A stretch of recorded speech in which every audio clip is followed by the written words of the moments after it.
Have you ever wondered why you feel anxious in situations you can't explain, or notice patterns in your family, fears, habits, struggles that feel like they've been passed down to you? It's actually evident that your ancestors' struggles might still be shaping your life today. But how does that happen? Is it written in your DNA or shaped by your childhood? Is it your nature or your nurture? Answering this question is very hard, but if you do so, you'll better understand why some of your behaviors are so instinctive and why you can't explain or understand them. But to even begin unraveling this mystery, we need to dive into the fascinating science of epigenetics. Epigenetics refers to changes in how our genes are expressed without altering the actual DNA sequence itself. Think of it as your genes having switches that can be turned on or off depending on environmental influences. So it turns out that traumatic experiences can flip the switches in ways that may be passed on to the next generation.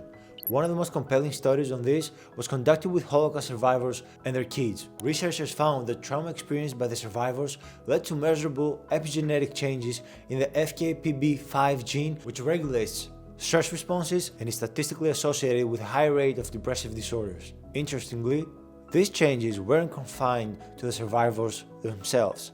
They were also observed in their children, even though the children hadn't experienced the Holocaust directly. So what does this mean? These findings suggest that the stress and trauma endured by one generation can ripple into the biology of the next, influencing how they respond to stress and potentially predisposing them to mental health challenges. Descendants of those who endured slavery have been observed to carry similar emotional and physiological imprints of trauma, showing that this phenomenon isn't isolated to just one population. But here's where things get tricky. Some scientists argue that what we're seeing might not be purely biological, which brings up the question: could the environment, the way trauma survivors raise their kids, play just as big a role? This question highlights the age-old debate I mentioned earlier: nature versus nurture. The lines between the two aren't as clear-cut as we might think. Okay, so let's get a little more personal now. For me, this isn't just a theoretical question. It's actually deeply personal. Growing up in a Pontic Greek family, I've seen firsthand how the weight of generational struggles shapes everything, from how we parent to how we see the world. Let me explain. Pontic Greeks have a history that's both rich and painful. Displacement, genocide, persecution, and starting over are deeply embedded in our collective story. My great-grandparents were born in Pontus, but they were persecuted by today's Turks, I guess. Even though they were told they would be sent back home to Greece, they ended up in Georgia, where my grandparents were born. My grandparents then endured a tough life in the former Soviet Union, where my parents were born and eventually moved to Greece a couple of years later with nothing. No home, no resources, and no guarantees. I'm letting you in on this course of events so you can better understand why my family and any Pontic family is a good example of generational trauma. These experiences aren't just stories, they're the foundation of how families like mine navigate the world. The fear, the resilience, and the survival strategies developed in response to these hardships didn't vanish. They became part of our identity, shaping how we relate to each other and to the world around us. What I've been describing about my family isn't unique though, and research shows that trauma affects parenting styles, especially when it remains unresolved. Peter Fonagy's work explains how parents dealing with unprocessed trauma can unintentionally create environments of fear, unpredictability, and even emotional detachment. For example, I've observed how Pontic Greeks are strict with their children, clinging tightly to control.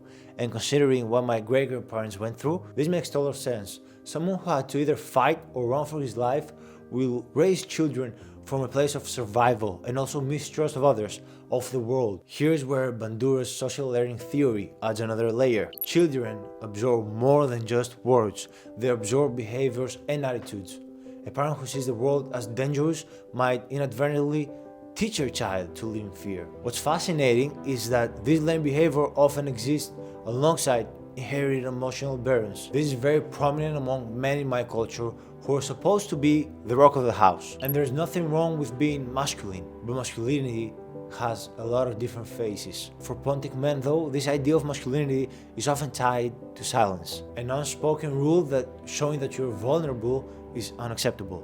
It's not just about being strong, it's about suppressing pain to uphold an image of resilience for the family. The problem is that silence doesn't erase the trauma, it amplifies it. Children sense it, internalize it, and carry it forward. Fonagy's research on disorganized attachment emphasizes how this dynamic creates a cycle where fear and unresolved emotions are passed down not through intention but through the things that left unsaid and unexplored. So when I think about families with a similar background as mine, I see how all of this fits together. The strictness, the mistrust, the silence, they're not just habits, they are survival mechanisms rooted in generations of struggle. And that's what makes inherited trauma so complex. It's not just biology and it's not just behavior. Since you now have a better understanding of the concept inherited trauma, I'll give you a glimpse of hope that comes from a quote that I find very, very powerful. I'm not what happened to me, I'm what I choose to become. This is a quote by Carl Jung, and I love this quote because it empowers the idea that while trauma affects us, it doesn't have to define us.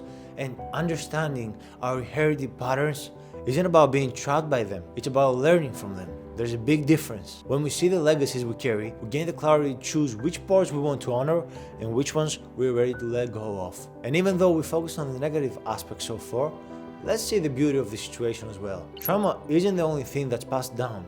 Families like mine, and perhaps yours, inherit resilience too. Survival in the face of unimaginable odds is a gift our ancestors gave us. And when we take a moment to see both the pain and the strength they carried, it helps us feel more connected to them. It gives us the chance to take what they endured and rewrite the story, not just for ourselves, but for the generations that come after us as well. Because just like trauma ripples through families, so does healing. And it all begins with being aware of the patterns we carry. Recognizing these patterns hasn't been easy for myself either. It took me years of therapy, a psychology degree, and working with people as a mental health counselor. But at the end of the day, it's brought so much clarity into my life. It's helped me understand not just where some of my own behaviors come from, but also how deeply connected I am to my family and the generations before me. And since I'm recording this video and I'm openly talking about this, it's fair to say that I'm indeed embracing what Carl Jung said. While the past shapes us, it doesn't have to define us. So in order to embrace this as well, take a moment to reflect on your own family. What patterns have you noticed? Are there behaviors or emotions that feel like they run deeper than just your own experiences? And while you're doing that, keep in mind that awareness is the first step toward making meaningful changes. Not just for yourself, but those that come after you as well. That's it for today. If you like this video, don't forget to like, subscribe, and share it if it resonated with you. And if you're feeling stuck, setting boundaries with family and friends is a great place to start. If that's something you're struggling with, make sure to check out my video on boundaries. See you next time.